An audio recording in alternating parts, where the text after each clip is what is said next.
Bismillahirrahmanirrahim. Assalamualaikum warahmatullahi wabarakatuh.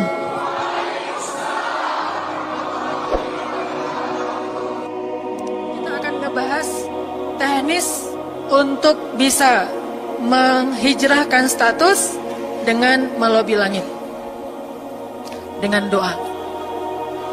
Kan katanya doa itu bisa mengubah takdir, benar? Benar nggak tuh? Allah yang mengubah takdir dengan doa. Jadi bukan doa mengubah takdir, tapi Allah mengubah takdir dengan doa. Dan takdir itu bisa dirubah-rubah. Suka-suka Allah dong. Orang Allah yang nulis takdir, yamhullahu ma yasha'u wa yuthbit, kata Allah. Allah bisa menghapus apa yang Dia tulis dan bisa menetapkan. Jadi nggak usah pesimis, nggak usah putus asa dulu. Wah, kayaknya memang takdirnya nggak bisa, orang yang jahat kayak saya, yang pernah punya masa lalu yang kelam, menikah dengan akhwat yang hafizoh dari pesantren apa gitu, kan kayaknya takdirnya nggak. Wal hafizin wal hafizat, gimana sih? Wal hafizin, gimana sih ayatnya? Saya jadi lupa. Orang yang soleh, orang yang menjaga diri dengan orang yang menjaga diri, orang yang soleh dengan orang yang soleh. Atau yibin litoyibat, maaf, atau yibin litoyibat, orang yang baik ketemu orang yang baik. Tapi kan saya mah orangnya udah keburu nggak baik duluan. Sekarang lagi belajar jadi orang baik, tapi belum baik-baik amat. Sedangkan dia mah udah terpelihara dari dulu. Kayaknya kita mah nggak sekufu, nggak selevel, beda dunia. Yang satu dunia putih, satu dunia hitam. Ini gimana nih, nggak ketemu nih. Takdirnya mungkin kita emang nggak layak untuk dia, tetapi dengan doa Allah Subhanahu Wa Taala berkuasa untuk mengganti takdir. Makanya malam ini kita akan belajar tentang bagaimana menggunakan jalur langit untuk bisa mendapatkan hajat kita, baik menikah, dapat kerjaan, punya anak, dan keajaiban-keajaiban lain yang bisa kita dapatkan kalau kita tahu cara menggunakan jalur langit. Sebelum kita masuk materi itu, yuk kita tilawah bareng-bareng ayat yang standar lah tentang doa. Udah pada tahu kan? Silakan dibuka. Ayat apa? Surat Al-Baqarah ayat 186. Itu standar banget kalau bab doa. Surat Al-Baqarah ayat 186.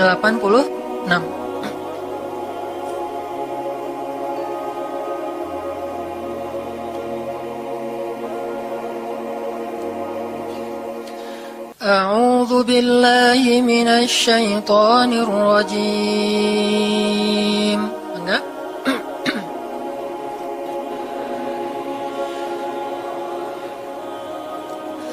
Bismillahirrahmanirrahim.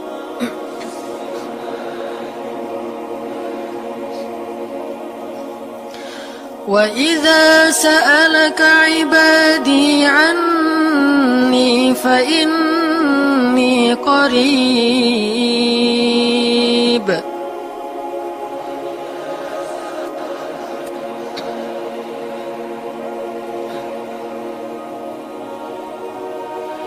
Ujibu da'watad da'i idza da'an.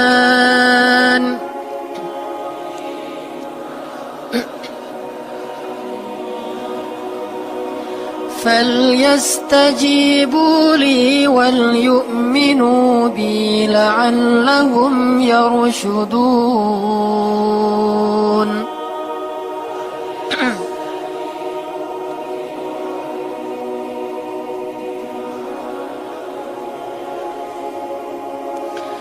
Dan apabila hamba-hambaku bertanya kepadamu tentang aku, maka jawablah bahwasanya aku dekat.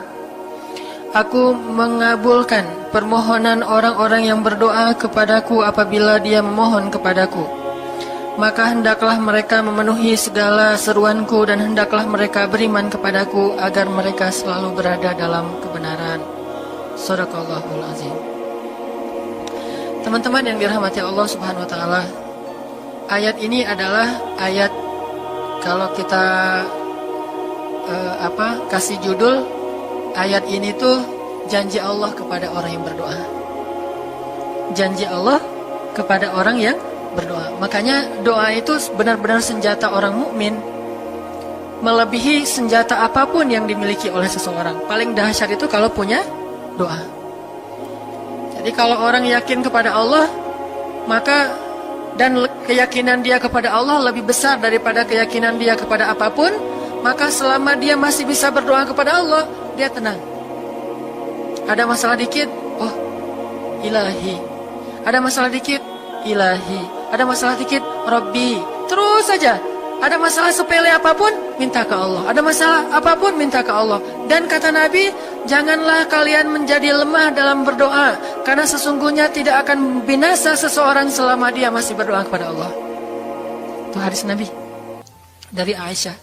Janganlah kalian menjadi lemah dalam berdoa, artinya jadi pundung, jadi putus asa dalam berdoa, karena tidak akan binasa seseorang selama dia masih berdoa kepada Allah Subhanahu wa Ta'ala. Jadi kalau kita masih terus mengharap dan meminta kepada Allah, kita nggak akan binasa, kita nggak akan kalah, kita nggak akan rugi. Dan kata para ulama, segala sesuatu di dunia ini akan pergi dan tidak kembali. Ini clue penting nih, bisa dicatat. Segala sesuatu di dunia ini akan pergi dan tidak akan kembali kecuali doa. Dia pergi dan dia pasti akan kembali. Segala sesuatu kalau udah pergi di dunia ini nggak akan kembali lagi. Kalau pergi di sini maksudnya pergi kepada Allah. Tapi kalau doa pergi ke Allah, dia pasti akan balik lagi kepada yang meminta. Satu-satunya yang pergi ke Allah dan kembali di dunia ini hanyalah doa. Makanya ayat ini kalau kita kasih judul adalah janji Allah kepada hambanya yang berdoa. Allah berjanji, apa kata Allah? Inni qaribun. Aku itu dekat. Maksudnya nggak mungkin aku nggak dengar doa kalian. Begitu kita berdoa, kita pikir Allah dengar nggak ya? Jangan-jangan kok doa saya belum diijabah, kayaknya Allah nggak dengar yang kemarin, saya harus keraskan lagi suara saya. Nggak, ini qarib, arti ini qarib, aku itu dengar banget apa yang kamu ucapkan. Nggak usah diucapkan, di dalam hati aja Allah udah dengar. Siapa yang pernah berdoa di dalam hati terus langsung Allah ijabah? Rasulullah. Coba teman-teman buka awal juz kedua. Ayat surat Al-Baqarah ayat 144. Itu gara-gara Nabi ada harapan di dalam hati tapi nggak berani ngomong gitu ke Allah, cuma dipendam di dalam hati doang. Tapi langsung diijabah oleh Allah. Ayat surat Al-Baqarah ayat 144. Allah berfirman, "Qad nara taqalluba wajhika fis samaa فلنولينك قبلة ترضاها فول وجهك شطر المسجد الحرام وحيث ما كنتم فولوا وجوهكم شطره وإن الذين أوتوا الكتاب ليعلمون أنه الحق من ربهم وما الله بغافل عما يعملون." Jadi ceritanya, orang Yahudi suka menghina kaum muslimin gara-gara orang Islam kalau sholat waktu itu masih menghadap ke Al-Aqsa, Palestina. Jadi kata orang Yahudi itu, lihat orang Islam mah fake, suka niru. Kita sholat menghadap Al-Aqsa, mereka sholat menghadap Al-Aqsa. Berarti agama mereka itu adalah agama yang meniru agama kita, nggak original. Sering diperolok-olok, setiap kaum muslimin sholat dihina sama mereka. Akhirnya Nabi ngerasa sedih. Wah, gimana ya caranya? Sehingga setiap sore Nabi berdiri di suatu bukit, kemudian lihat ke langit. Cuman nggak ngomong, gini aja ke langit. Membatin. Bayangin, pernah nggak teman-teman membatin ke Allah? Ini yang harus kita coba lakukan. Belajar membatin kepada Allah. Itu romantis banget. Jadi duduk sendiri, Allah, ngomong gitu dalam hati. Dan yakinlah ini qarib, Allah tuh dengerin. Jangan pikir saya kayak ngomong sendiri, kayak orang kurang waras. Enggak, Allah itu mendengar. Jadi kita batin aja sama Allah, ngomong dalam hati, ya Allah, saya tuh lagi gini, ada masalah. Ngomong dalam hati kita, please Allah, please, gitu ya.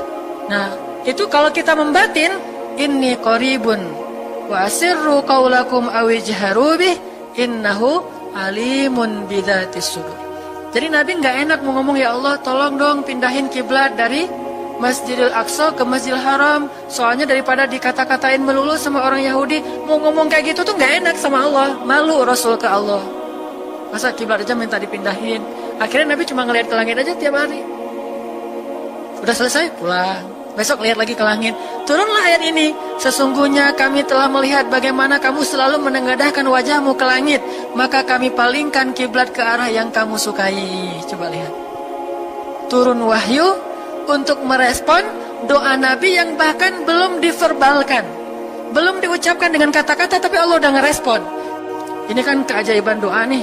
Cuman kita seringnya ngerasa udah minta berkali-kali kok nggak dikasih-kasih. Kita belajar sekarang. Rasul nggak usah minta pakai verbal, cuman membatin doang dalam hati, Allah udah ngasih. Pernah nggak teman-teman ngerasa kayak gitu? Ada kepengen sesuatu, tiba-tiba terwujud. Pernah kan? Tapi kepengennya yang baik-baik. Pengen misalnya, aduh, saya pengen banget umroh. Cuman mau ngomong kayak gitu mah, saya mah orangnya kayaknya nggak mungkin bisa umroh kalau ngandalin harta. Orangnya nggak mampu, kerjanya juga pas-pasan. Gimana mau umroh, untuk makan aja susah. Tapi pengen banget dalam hati kita. Dan itu rindunya tuh rindu banget. Setiap kali ngelihat video atau tayangan di TV tentang umroh dan haji, menitikkan air mata. Saking kangennya ke Baitullah. Allah tahu itu dalam hati kita. Tiba-tiba ada jalan. Ada aja jalannya. Dan bisa dikasih sedekah, bisa juga hadiah, bisa juga door prize, bisa juga macam-macam. Pokoknya ada jalan aja, tiba-tiba bisa umroh. Dan saya sering banget membawa orang umroh. Di antara jamaah itu selalu ada 1 atau 2 orang yang umrohnya tuh miracle, keajaiban dari Allah. Ketika saya cari tahu alasannya apa, ternyata emang dia dari dulu pengen banget umroh, cuman nggak bisa ngandelin hartanya. Allah kasih jalan yang lain. Bukankah Allah itu memampukan yang diundang, bukan mengundang yang mampu? Kan itu yang sering kita dengar kan? Allah tidak mengundang yang mampu, tetapi memampukan yang diundang. Kalau udah Allah undang, pasti mampu. Kalau Allah nggak ngundang, walaupun dia mampu nggak akan bisa. Jadi Allah bukan mengundang yang mampu, tetapi memampukan yang diundang. Sehingga kita kalau hati kita kayaknya pantas diundang, Allah undang tuh. Begitu juga dalam urusan rezeki. Aduh, saya pengen kerjaan yang kerjaannya itu lebih halal, lebih nyaman, bisa sholat berjamaah tepat waktu, ada waktu juga buat keluarga, bisa juga berdakwah ke teman-teman. Akhirnya membatin kita itu karena kuat banget, Allah wujudkan. Ini artinya Allah qaribun, Allah maha dekat. Sehingga kalau kita pengen doa kita itu powerful, belajar dari as-siqah billah. Tips pertama adalah as-siqah billah. Percaya deh sama Allah. Percaya sama Allah. Jangan berdoa dengan ragu-ragu. Kayak kita datang kepada seseorang untuk minjem duit, tapi kita ragu, dia nih kayaknya orangnya susah kalau dipinjemin. Kalau minta dipinjemin gitu. Ini saya lagi ada masalah dikit nih, boleh minta bantu nggak? Apa? Gimana ya ngomongnya? Susah ngomongnya tuh ragu-ragu gitu kan ya. Akhirnya kita ngomongnya tuh nggak enak, nggak nyaman, membuat dia juga ngasih ke kita juga ragu-ragu. Akhirnya nggak nyaman tuh hubungan kita sama dia. Tapi kalau kita yakin banget sama dia orangnya baik, kalaupun dia nggak ngasih dengan cara yang kita minta, kita yakin bahwa dia tuh pasti akan nolong kita. Sehingga kita akan curhat masalah kita itu dengan tulus, bahwa kita punya masalah kayak gini-gini, bukannya kita mau minta-minta, cuman sifat dari manusia itu saling tolong menolong. Kita beritahu masalah kita, dan kita yakin dia pasti akan nolong kita. Kalau nggak bisa ngasih duit, dia akan minta tolong kepada orang lain yang mungkin bisa membantu kita. Dia akan ngasih link, dia akan memediasikan kita. Oh, aduh maaf ya, saya juga lagi sekarang lagi butuh uang. Ini lagi nabung-nabung juga, sama kita mah lagi sama-sama pengen hijrah status. Cuman nih saya kenal ada temen nih yang dia alhamdulillah orangnya tuh suka banget bantu orang lain. Mungkin saya bisa merekomendasikan, saya bisa bantu kamu, ayo kita jalan bareng, ngomong sama temennya. Pokoknya kita yakin dia bisa nolong. Nah kalau kita yakin, percaya sama Allah, Allah itu gak butuh perantara. Allah bisa nolong kita dengan cara apapun. Walaupun takdirnya udah ditulis, kamu tuh gak akan punya istri sampai meninggal dunia. Ya Allah, masa gitu sih? Gak akan punya istri. Ya Allah, tapi gimana, masa saya mau hidup sendiri terus? Kamu gak akan punya istri, kata malaikat teh. Ini orang doanya katakan malaikat dengerin doa kita ya. Kalau di hati malaikat nggak tahu, tapi kalau di lisan kita doa, ya Allah, beri saya seorang suami yang benar-benar bisa mendidik agama saya. Kata malaikat, Neng, ganti doa yang lain aja tuh Neng. Itu mah takdirnya udah ditulis, Neng nggak akan punya suami. Kata malaikat. Kita mah walaupun malaikat ngomong gitu, biarin aja. Ya Allah, Engkau Maha Rahman, Maha Wadud, Engkau bisa mengubah takdir. Kata malaikat, ya juga sih, cuma takdir udah ditulis Neng. Ya Allah, terus saja tiba-tiba tok, Assalamualaikum, Waalaikumsalam. Ayahnya nemuin, ternyata pas kita nguping dari kamar, wah itulah calon pangeran kita yang datang untuk melamar kita, calon raja, calon imam. Malaikat heran-heran, wah subhanallah nih, si Neng ini gak putus asa dalam meminta. Kita juga gitu, doanya terus.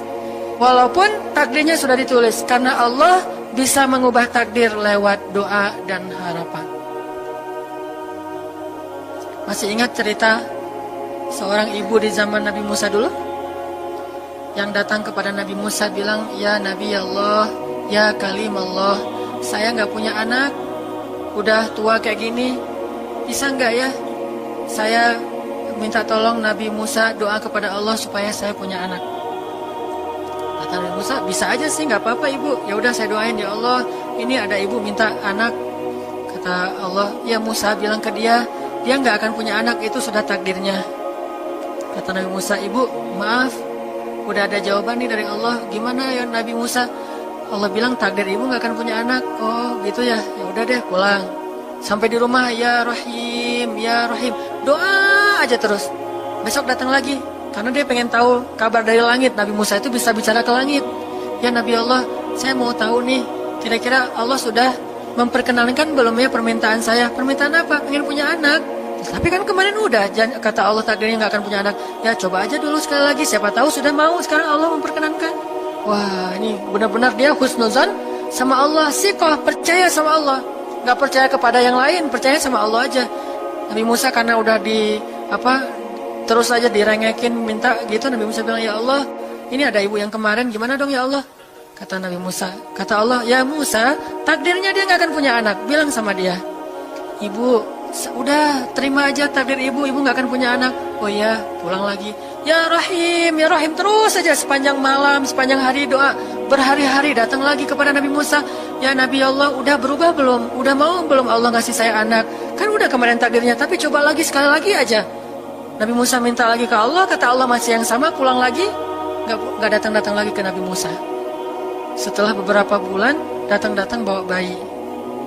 Assalamualaikum, sudah semangat sekarang, beda gitu ya. Kalau dulu Assalamualaikum, melas gitu ya. Sekarang Assalamualaikum, hai Nabi Musa. Kata ibu, ibu yang kemarin? Ya itu siapa? Anak saya. Anak ibu? Anak kandung maksudnya? Bukan nyuri. Nggak, anak kandung saya ini Nabi Musa. Wah, Nabi Musa nggak wah sih, subhanallah kalau Nabi Musa. Kalau saya mah wah gitu ya. Kalau Nabi Musa, Masya Allah. Nabi Musa tanya ke Allah, ya Allah, itu ibu yang kemarin katanya takdir nggak akan punya anak, kok bisa punya anak? Ceritanya gimana Allah? Ceritain dong, saya kok nggak update gitu informasinya. Kata Nabi Musa. Allah ngasih update. Kata Allah, Musa, setiap kali aku bilang dia nggak akan punya anak, dia terus berdoa dengan menyebut ya Rahim, ya Rahim. Allah itu kan senang banget dipuji, dan Allah lebih berhak untuk dipuji. Kalau kita senang dipuji nggak baik. Kalau Allah senang dipuji, emang punya hak untuk dipuji kan? Allah senang dipuji. Dia bilang ya Rahim, kamu bilang gak akan punya anak, dia bilang ya Rahim, terus saja berharap. Wahai Musa, sesungguhnya rahmatku mendahului takdir. Rahmatku mendahului takdir. Akhirnya dengan sifat Rahim, Allah mengubah takdir ibu ini. Walaupun secara ilmiah gak mungkin punya anak karena sudah menopause. Tetapi Allah yang memiliki kekuasaan atas segala sesuatu. Nah, tips pertama adalah kalau kita pengen doanya powerful, melahirkan mukjizat dan keajaiban, adalah as-siqah billah, harus percaya sama Allah.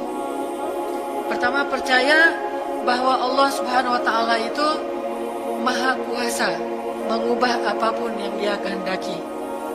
Apa yang Allah ingin, masya Allah, kan pasti terjadi.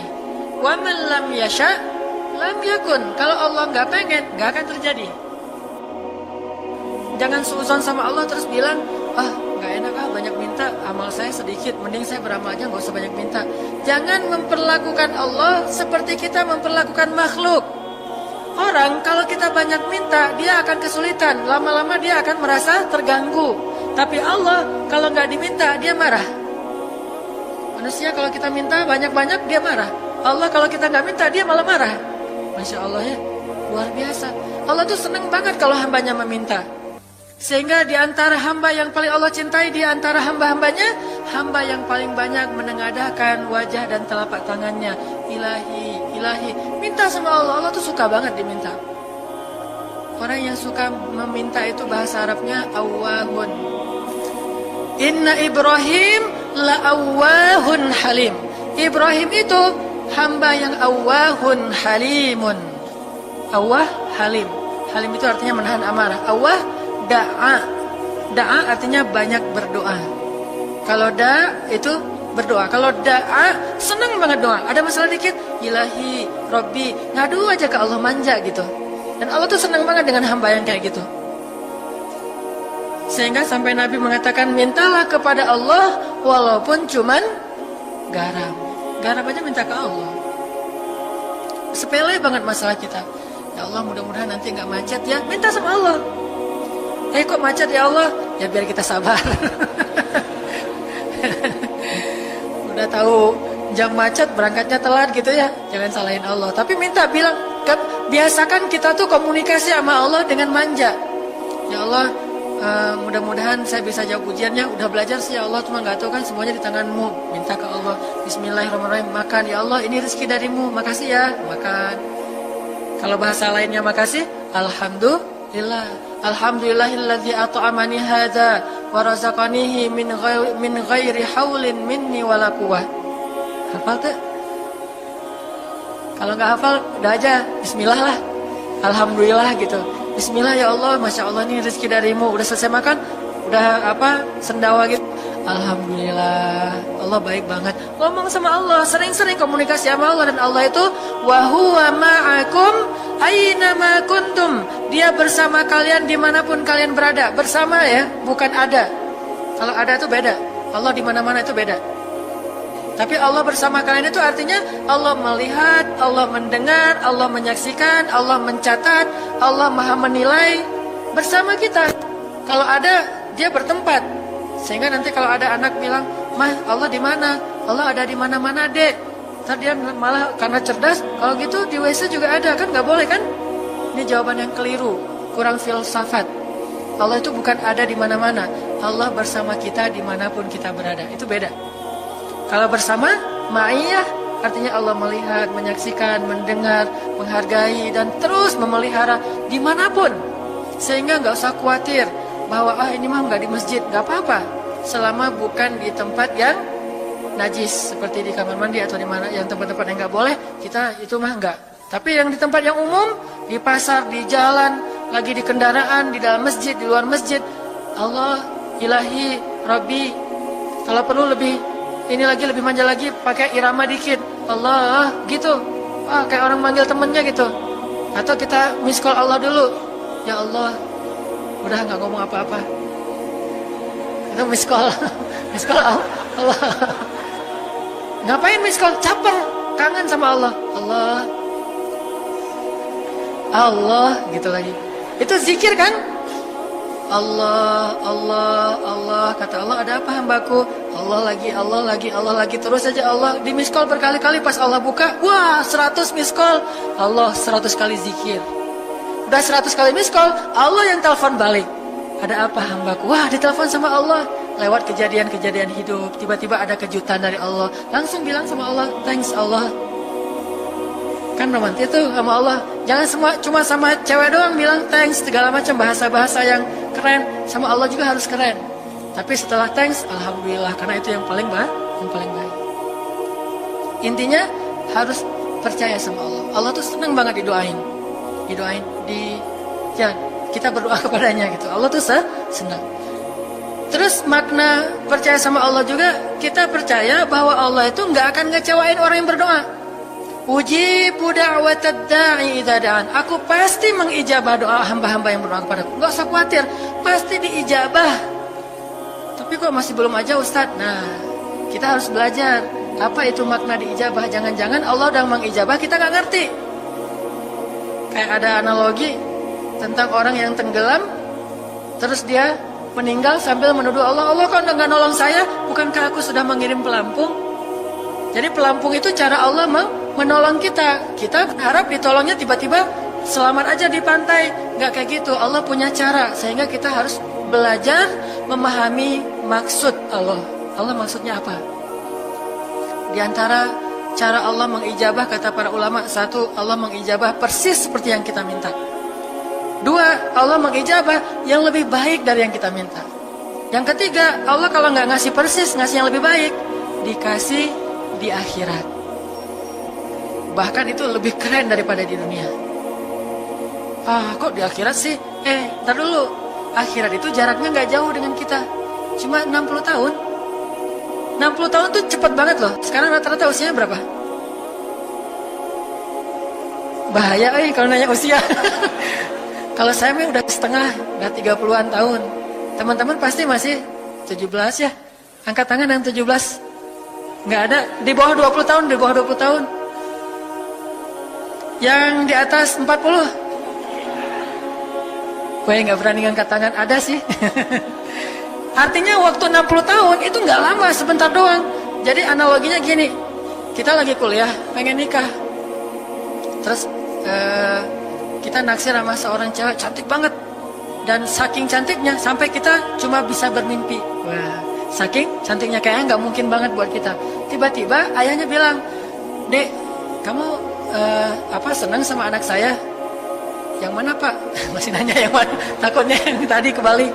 Ini yang lagi yang lagi kuliah, yang namanya si Fulanah misalnya. Sebutlah namanya Nisa apa gitu ya. Terus dia bilang, boleh Bapak setuju kamu nikah sama anak saya, tapi ditunda dulu sampai kamu lulus kuliah. Kita senang gak tuh? Sampai lulus kuliah, gak apa-apa. Masa kita bilang, gak mau Pak kalau lulus kuliah, mending gak usah deh, saya mauin sekarang. Pasti gak gitu kan? Karena kita tahu ini cantik banget, keren banget, soleha banget, idola banyak cowok-cowok di kampus, dikasih buat kita. Syaratnya cuma satu, tunggu lulus kuliah 4 tahun lagi.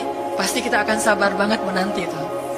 Gak mungkin kita bilang, Pak, Bapak kalau nawar yang serius dong. 4 tahun mah lama tuh Pak. Yang kedua, tips supaya doa kita powerful. Kalau doa sama Allah itu yang romantis. Bahasa Arabnya munajat, curhat sama Allah. Dan doa itu ibadah, bukan sekedar permintaan, bukan cuma request, tapi ibadah. Jadi kalau orang rajin doa sama Allah itu akrab sama Allah. Dan kalau akrab jadi romantis sama Allah, enak gitu, hubungannya dengan Allah tuh adem banget, nyaman banget. Pas dia berdoa, Ilahi, gini ngomong kayak Nabi Zakaria yang tadi di surat Maryam pas sholat rakaat kedua. Apa kata Zakaria? Ini bentuk curhatnya Zakaria. Qala Rabbi inni wahana al-'azmu minni washta'ala ar-ra'su shayba wa lam akun bidu'aika Rabbi syaqiyya. Nabi Zakaria doa romantis, suaranya pelan. Wadhkur fil kitab dzikru rahmati rabbika 'abdahu Zakaria idz nada rabbahu nidaan khafiyya. Nidaan khafiyya. Zakaria tuh kalau doa tuh lirih banget suaranya, lembut banget. Jadi duduk sendiri, Ilahi ya Allah, bersenandung seperti Nabi Daud. Romantis sama Allah, bukan ya Allah. Itu mah doa khusus untuk perang, itu mah doain Palestina, doain Suriah itu harus tegas. Kayak Nabi kalau berdoa itu dengan menelunjuk. Kadang Nabi mengangkat tangan, kadang Nabi mengangkat kedua tangan sampai tinggi, kadang Nabi nggak mengangkat tangan, kadang Nabi memakai telunjuk. Semuanya itu sunnah. Kan kita saling debat masalah, nggak boleh angkat tangan. Kadang Nabi mengangkat tangan, kadang Nabi tidak mengangkat tangan, kadang Nabi malah menunjuk gini. Kalau urusannya bab perang, biasanya gini. Ya Allah, bukan nyuruh Allah ya. Beda kesannya nunjuk Arab dengan nunjuk Indonesia. Kalau Arab, ngapain lo nunjuk gue? Kan gitu ya. Kalau Allah mah nggak kayak gitu. Allah pakai bahasa Arab, jadi pakai filsafat Arab. Nelunjuk itu maknanya sangat berharap dan tegas gitu. Jadi kita doa pelan, Ya Ilahi, إني وهن العظم مني واشتعل الرأس شيبا ولم أكن بدعائك رب شقيا. Ya Allah, tulang saya sudah lemah, rambut saya sudah beruban semuanya, tidak ada satu helai pun yang hitam. Tapi saya belum pernah berputus asa dari berdoa kepadamu ya Allah. Ini namanya curhat. Wa inni khiftul mawaliya min warai. Ya Allah, saya takut banget kalau saya meninggal tidak ada yang meneruskan dakwah saya, sedangkan Bani Israel itu mudah tergelincir. Fahabli min ladunka waliya. Ya Allah, beri saya seorang anak, walaupun istri saya sudah mandul, tapi saya terus berharap kepadamu ya Allah. Ya Allah, please gitu. Waj'alhu rabbi radiyya. Ya Allah, jadikan anak itu yang sangat engkau ridhoi. Minta Nabi Zakaria ke Allah. Tiba-tiba dapat kejutan. Ya Zakaria, inna nubashiruka bi ghulam. Wahai Zakaria, bergembiralah, kamu akan punya seorang anak laki-laki. Itu hasil curhat ke Allah. Langsung Allah kasih nama. Ismuhu Yahya lam naj'al lahu min qablu samiyya. Namanya Yahya, kata Allah. Jangan cari lagi di Google.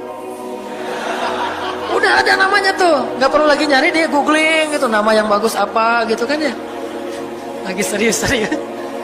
Ismuhu Yahya, itu sebaik-baik nama, namanya datang dari langit. Ismuhu Yahya lam naj'al lahu min qablu samiyya. Belum pernah ada anak sesoleh dia di muka bumi. Wah, ini first nih, anak paling soleh. Terus kata Allah, wahananan, anaknya lemah lembut, wa zakatan, anaknya suci, wa taqiyya, anaknya bertakwa, namanya Hanan At-Taqi. Itu mah doa ya, bukan GR. Karena saya juga belum bertakwa. Hanya Allah yang tahu siapa yang paling bertakwa. Terus apa lagi sifatnya? Wa barram biwalidayhi, anaknya sangat berbakti kepada orang tua. Allah kasih spesifikasi anak yang Allah pengen ngasih ke Zakaria. Itu luar biasa sifat-sifatnya. Wa barran biwalidayhi, gak pernah nyakitin orang tua. Walam yakun jabbaran 'asiyya, gak pernah berlaku kasar, tidak pernah bermaksiat, gak pernah berdosa tuh Yahya. Wassalam, Allah menjaga dia. Wassalamun alaihi yauma wulida, Allah jaga dia ketika dia lahir. Wa yauma yamutu, ketika dia wafat.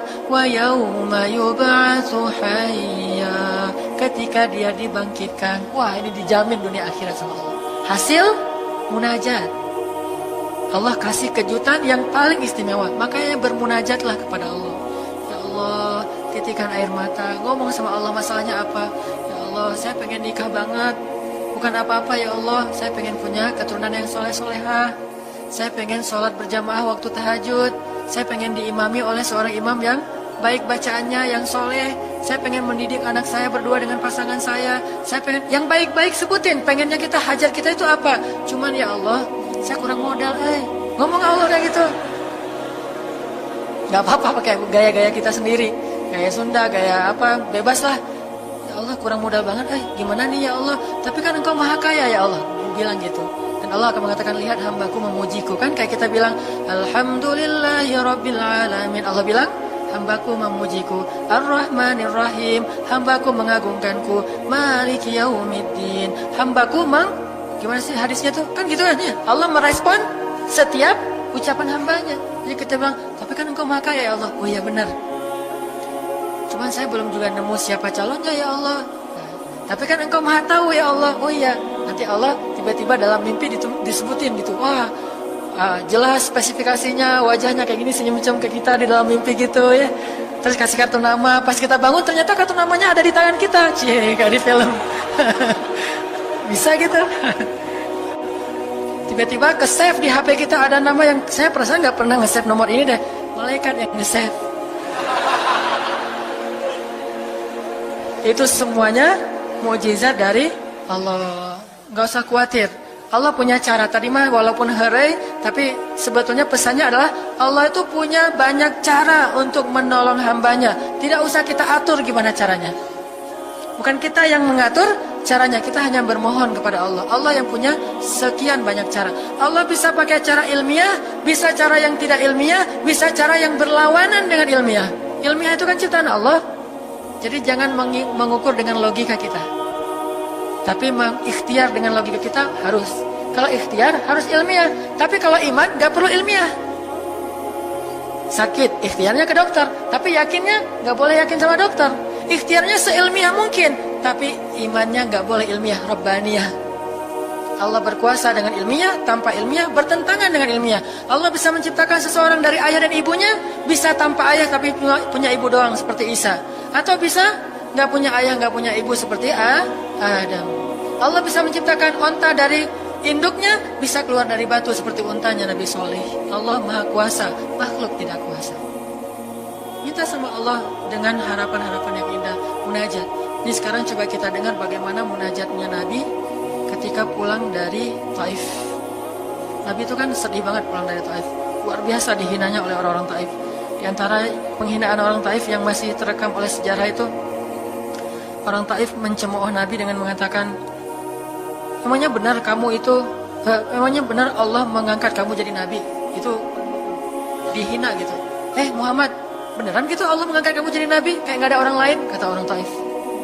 Terus ada lagi yang bilang, Muhammad, kalau kamu itu seorang Nabi, saya tidak berani ngomong sama kamu, nanti saya terkutuk. Tapi kalau kamu bukan Nabi, pendusta, ngapain juga saya ngomong sama kamu? Jadi mending gak usah ngomong aja, daripada ngomong dengan pendusta. Intinya dia gak mau ngomong sama Nabi, tapi meracau.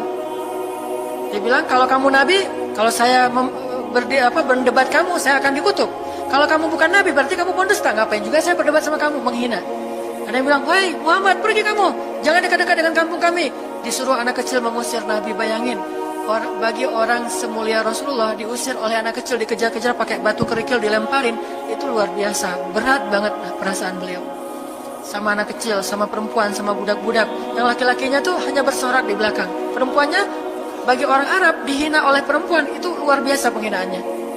Makanya di Mesir, pengalaman saya ketika di Mesir, orang Mesir itu paling takut sama cewek. Di pasar kalau ada ibu-ibu yang belanja, Mang, bungkusin yang ini, dibungkusin. Nggak jadi deh, yang itu aja. Bungkus lagi. Kayaknya nggak jadi yang itu aja. Sampai 3 kali, si emangnya nggak boleh marah. Kenapa? Cewek. Itu di Mesir tuh. Kalau di kita, wah, udah habis itu. Nggak usah cewek yang sebaya, ibu-ibu aja bisa dihina di kita kan ya, nggak menghormati orang tua. Kalau di Mesir, perempuan apalagi yang udah usia orang tua itu sangat dimuliakan. Naik bus gitu, ada ibu-ibu orang Mesir kan gede-gede tuh, naik bus, ya naik bus aja, naik damri gitu susah. Akhirnya barang-barangnya pada diambil sama orang-orang di dalam, dia naik sendiri. Bismillah, masya Allah, gitu-gitu orang Mesir teh kalau naik damri. Pas sudah di atas, semua orang berdiri mempersilahkan dia pilih tempat duduk yang mana. Itu budaya yang mungkin di Singapura juga pas saya ke Singapura kayak gitu. Tapi kok di Indonesia agak-agak jarang nih. Sering ada laki-laki muda duduk di halte atau di mana tempat-tempat umum, sementara di sebelahnya ada ibu-ibu yang gendong anaknya, tapi nggak ada tempat duduk. Di mana rasa malu dan rasa penghargaan terhadap perempuan. Makanya kalau sampai seorang ribut dengan perempuan di tempat umum, itu di Mesir aib banget. Jadi kalau kita ramai sama seorang cewek atau seorang ibu-ibu di tempat umum, pasti orang-orang Mesir akan marahin kita, nggak marahin dia, walaupun dia yang salah. Ya aib kata orang Mesir. Aib jangan kayak gitu, aib jangan kayak gitu. Tapi kalau kita berantemnya sesama laki-laki, dia akan bilang sallu ala nabi, salawatlah kepada nabi. Kayak gitu cara mendamaikan pertengkaran di Mesir. Dan menurut survei kecil-kecilan saya, orang Mesir itu paling sering bertengkar di bus kalau lagi bulan puasa, lapar soalnya. Itu sering banget, asal bulan puasa ramai di bus. Wah, orang Mesir kan suaranya kencang ya, kayak singa gitu. Wah, ramai di jam 2 orang. Akhirnya yang lain bilang sallu ala nabi, langsung sallallahu alaihi wasallam lagi. Tapi dia sempat salawat dulu. Kalau kita kan apaan sih, nggak ada hubungannya juga, nggak nyambung, keles gitu. Kalau di Mesir mereka paham, kalau dibilang nabi langsung mereka menghargai sallallahu alaihi wasallam, terus marah lagi. Ya Amir, sallu ala nabi sallallahu alaihi wasallam lagi. Kadang-kadang saking marahnya selalu ala nabinya sambil marah-marah. Sallallahu alaihi wasallam saya bilang juga. Jadi sampai ada yang bertengkar dua orang disikapin dengan bijak. Orang Mesir kalau marah tuh suka bilang keledai. Ya Ahmad, wahai keledai gitu. Terus yang orang bijak ini kayaknya educated dosen gitu kayaknya, dia bilang, emangnya ada keledai selain engkau di sini? Terus dia bilang, nggak ada. Ada. Apapun jawabannya salah. Namanya ada keledai selain kamu di sini. Kalau dia bilang nggak ada, berarti emang kamu sendiri. Kalau dia bilang ada, berarti kamu juga keledai. Cerdas ya, luar biasa nih di Mesir. Saya dapat banyak luar biasa pengalaman. Intinya apa? Perempuan yang mengusir Nabi di Taif, perempuan, anak-anak, budak. Coba gimana perasaan Nabi? Itu benar-benar nelangsa banget, sedih banget. Begitu turun dari Taif, Nabi SAW kemudian istirahat. Habis dikejar-kejar dari pagi sampai sore di kebun kurma, Nabi lagi istirahat. Terus Nabi berdoa. Nih doanya saya bacain ya. Wahai Robku, kepada engkaulah aku adukan kelemahan tenagaku dan kekurangan daya upayaku. Wahai Robku, engkaulah yang maha rahim. Engkaulah pelindung orang-orang yang lemah. Engkaulah penciptaku. Kepada engkau aku berserah diri ya Allah. Kepada musuh, kepada siapa engkau akan menyerahkanku ya Allah? Kepada musuh yang akan mencelakaiku, atau kepada keluarga yang akan membantu urusanku? Tapi apapun itu, tidak ada keberatan bagiku, asal engkau tidak marah kepadaku. Mau diserahin ke musuh, gak apa-apa ya Allah. Mau diserahin kepada keluarga juga gak apa-apa, yang penting kau gak marah ya Allah. Ini bahasa Nabi. Terus Nabi bilang, sedangkan kasih sayangmu maha luas bagiku, aku berlindung dengan cahaya wajahmu yang mulia, yang menyinari langit dan menerangi segala yang gelap, dan atasnya lah teratur segala urusan dunia dan akhirat. Dari engkau menimpakan atas diriku kemarahanmu, aku berlindung dari kemarahanmu ya Allah, dari juga azab-azabmu. Kepada engkaulah aku adukan perihalku, sehingga engkau ridho, tiada daya dan upaya melainkan dengan kekuasaanmu ya Allah. Tapi ini kalau kita baca dengan versi Arabnya lebih romantis lagi. Versi terjemah memang agak kaku. Kalau kita tahu bahasa Arabnya, ya Allah, tidak masalah aku diperlakukan kayak gini. Tidak masalah aku diusir, aku dihina, aku disakiti, aku dilempari, aku dikejar-kejar. Yang penting kau tidak marah kepadaku. Coba, gimana Nabi itu cinta sama Allah. Mendengar doa Nabi yang romantis banget sambil menitikan air mata, tubuhnya banyak bekas luka lemparan batu, bajunya itu kotor. Malaikat itu sampai gak tega, sampai Jibril turun. Wahai Muhammad, kata Jibril. Ya Rasulullah, wahai kekasih Allah, kata Jibril. Allah maha mengetahui apa yang telah terjadi pada dirimu terhadap orang-orang ini. Allah telah memerintahkan malaikat gunung untuk mentaati perintahmu ya Rasulullah, kata malaikat. Jadi kayak ada seorang anak yang nangis sedih, tiba-tiba datang ayahnya ngelus-ngelus gitu, menenangkan dia. Ya Rasulullah, Allah udah memerintahkan malaikat gunung kok, jadi menghibur gitu. Jangan sedih ya Rasul, jangan sedih, gak apa-apa, itu malaikat gunung udah siap tuh, apapun yang kamu perintahkan. Langsung malaikat gunung siap-siap gitu. Terus kata malaikat gunung, ya Rasulullah, wahai kekasih Allah, perintahkan saja kepada kami apapun. Jika engkau mau, kami akan timpakan dua gunung ini kepada penduduk Taif, sehingga mereka mati terhimpit oleh gunung-gunung yang kami timpakan. Perintahkan ya Rasulullah, perintahkan. Kata Rasulullah, tidak wahai para malaikat. Kalaupun mereka tidak beriman hari ini, aku berharap kepada Allah, anak cucu mereka kelak akan beriman. Nabi gak sakit hati kepada orang Taif. Dan Nabi juga tidak marah kepada Allah ketika beliau diperlakukan oleh hamba-hamba Allah kayak gitu. Tetapi yang penting Allah jangan marah sama saya ya. Kalau bahasa kita mah, ya Allah maaf ya saya jadi kayak gini nih. Tapi Allah gak marah kan? Gitu banget tuh sama Allah coba. Dia udah habis-habisan, kemudian belum berhasil dakwahnya, masih takut sama Allah. Kayak kita ngedakwahin teman kita, terus kita dicela sama teman kita, dimusuhi oleh teman kita gak marah sama dia, gak marah sama Allah. Gak bilang, Allah itu sih susah ya dakwah. Gak ngomong kayak gitu. Ya Allah maaf ya dia belum menerima dakwah saya. Ini pasti karena saya gak benar nih menyampaikannya. Ya Allah jangan marah ya sama saya, besok saya coba lagi gitu sama Allah. Terus ke orangnya gak marah karena mungkin dia fa'innahum la ya'lamun, mereka tidak mengerti. Besok akan dicoba lagi, didakwahin lagi, diajak lagi, terus aja kayak gitu. Ini munajat Nabi kepada Allah SWT. Sehingga gara-gara munajat itu malaikat turun. Sama kayak munajat curhatnya Nabi Yunus. La ilaha illa anta subhanaka inni kuntu minadh dhalimin. Subhanallah. Nabi Yunus tuh bermunajat di dalam perut ikan, lirih banget, suaranya tuh pelan banget. Tapi suara yang pelan itu menggetarkan arasy Allah Subhanahu wa taala. Kita udah teriak-teriak pakai mic, nggak ada yang bergetar. Nabi Yunus kalimatnya sederhana, tetapi dari hati banget, benar-benar curhat. Ya Allah, tidak ada ilah selain Engkau. Aku ini udah zalim terhadap diriku sendiri. Ya Allah, maafin saya, maafin saya. Subhanallah, subhanallah, Engkau maha suci, saya ini kotor. Engkau maha suci, saya ini kotor. Terus saja sampai suara Nabi Yunus di dalam perut ikan, di dalam laut yang dalam itu menggetarkan arasy Allah di langit ketujuh. Tiba-tiba malaikat arasy bertanya, suara siapa ini ya Allah? Begitu indah, begitu lembut, meminta ampun kepadamu ya Allah. Kata Allah, itu suara hambaku Yunus. Apa yang dia minta ya Allah? Dia minta ampun kepadaku. Ya Allah, please ampunin dia ya Allah, please. Kata malaikat-malaikatnya. Semua malaikat meminta ampun untuk Yunus alaihissalam. Sehingga kemudian Allah mengatakan, ya sudah, aku ampuni dia. Tiba-tiba Nabi Yunus diselamatkan. Curhat sama Allah. Kalau ada masalah, bilang ke Allah. Apapun, ya Allah. Duduk sambil bersandar di pohon. Ya Allah, coba buka surat Al-Qasas. Gimana Nabi Musa itu suka curhat kepada Allah. Surat Al-Qasas, surat 28 ya. Ayat ini ya. Ayat 16 coba. Ketika Nabi Musa nggak sengaja bunuh orang Kipti, Egyptian. Rabbi, ini zalamtu nafsi, faghfirli ya Rabbi. Ya Rabbi, saya tuh udah zalim, maafin saya ya Allah, ampuni saya. Ada masalah dikit, ngomong ke Allah.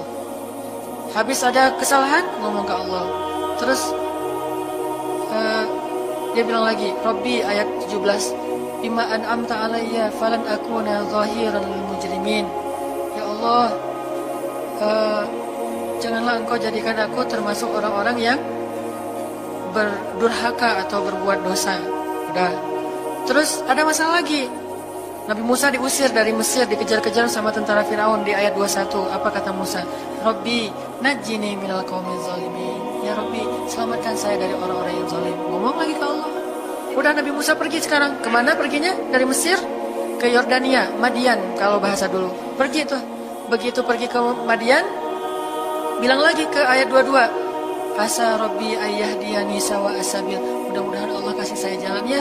Ya Allah, tunjukin dong saya jalan harus kemana nih. Saya nggak tahu harus kemana larinya. Allah tunjukin. Jalan sampai ke Madian. Begitu udah selesai adegan menolong dua orang perempuan yang sedang memberi minuman ternak, Nabi Musa capek kan? Udah seharian jalan, kemudian kurang makanan, sendiri, nggak jelas negeri yang beliau tuju. Akhirnya beliau bersandar di sebuah pohon di ayat 24. Terus beliau mengatakan, Rabbi, inni lima anzalta ilayya min khairin faqir. Ya Allah, saya butuh banget kebaikan darimu ya Allah. Saya sekarang lapar, saya haus, saya nggak punya tempat tinggal. Saya sangat butuh kepada kebaikan darimu. Bilang ke Allah. Tiba-tiba habis doa kayak gitu, datanglah cewek itu dengan malu-malu kan. Ayat berikutnya, ternyata cewek itu adalah bakal jadi istri Musa. Jadi kalau ada apa-apa bilang ke Allah. Gak sengaja ngelihat Instagram, oh ada yang cantik, Rabbi, yang ini nih, yang saya gak sengaja gitu. Tapi jangan dikepoin ya, dan jangan terlalu lama ngelihatnya, sekilas saja. Atau minimal kalau nggak yang ini, yang kayak gini ya Allah, ya Allah, gitu. Ngomong nanti ketika selesai sholat. Makanya banyak-banyak doa sama Allah. Dan yang romantis, yang lembut, banyak-banyak berzikir. Jadi sebelum doa itu tasbih dulu. Tasbihnya dengan bahasa yang kita nyaman. Subhanallah boleh, atau dinyanyikan juga nggak masalah dengan suara yang baik. Bukankah Nabi menyuruh kita menghiasi Al-Quran itu dengan suara kita, dan diantara isi Al-Quran adalah zikir? Kita bisa bilang Subhanallah, Subhanallah, Subhanallah. Coba kayak gitu malam hari sendiri. Pasti orang yang lewat dekat rumah kita bakalan lari gitu ya, dikirain ada salah. Malam hari zikir di kos-kosan gitu, pada teman-teman pada kabur semuanya, dikirain ada yang gentayangan. Subhanallah, subhanallah, subhanallah. Jadi kalau teman-teman bersiul, bersiullah dengan zikrullah. Daripada kita bersiul dengan lagu-lagu yang misalnya hanya irama biasa kan ya. Saya udah nggak hafal ya lagu-lagu terbaru. Yang dulu-dulu mah yang saya tahu paling kau hancurkan hatiku, hancurkan. Nah gitu aja bersiulnya di mobil, kau hancurkan hatiku. Mending kita subhanallah, subhanallah, subhanallah, subhanallah, subhanallah, subhanallah. Biasain aja bersiul dengan nama Allah. Itu namanya miskolin Allah. Sehingga nanti Allah akan lihat, wah ada hambaku nih menyebut-nyebut nama aku, kan di miskol tuh caper dulu. Nah gitu baru ya Allah, baru minta sama Allah. Kalau kita mau munajat, mau romantis, mau curhat sama Allah, sebut nama Allah, agungkan kebesaran Allah, berselawat kepada kekasih Allah, yaitu Rasulullah Sallallahu Alaihi Sayyidina Muhammad. Mau pakai Sayyidina mangga, nggak pakai Sayyidina mangga, yang penting jangan ribut bab Sayyidinanya.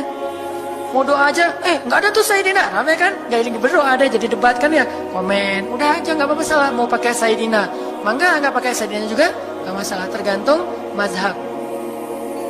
Ada yang nyaman harus pakai Sayyidina karena saya cinta sama Rasulullah. Ada yang nyaman saya justru karena cinta sama Rasulullah, nggak mau nambah-nambah kayak gimana Nabi mengucapkan aja, mangga. Yang penting salawat. Allahumma sholli ala Muhammad, Allahumma sholli ala Sayyidina Muhammad. Baru minta, ya Allah saya lagi ada masalah gini nih ya Allah, sebutin, curhat sama Allah. Dengan demikian doa kita akan diijabah insya Allah.